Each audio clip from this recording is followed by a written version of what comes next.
જય શ્રી કૃષ્ણ, જય માતાજી. કેમ છો બધા? મજામાં જઈશો? તો આજે છે સંક્રાંત અને વાડીએ છે પ્રોગ્રામ ચાપડી શાકનો.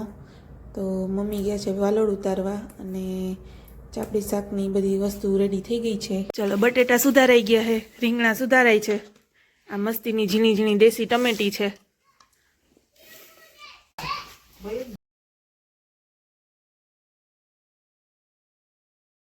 તો જો મિત્રો, ચાપડી શાકની બધી વસ્તુ કપાઈ ગઈ છે, આપણે તૈયારી થઈ ગઈ છે. પૂરણ હવે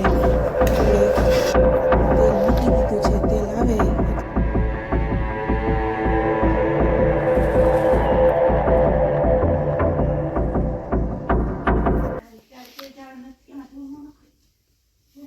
એટલે મસ્ત શાકનો વઘાર કરવાનો છે.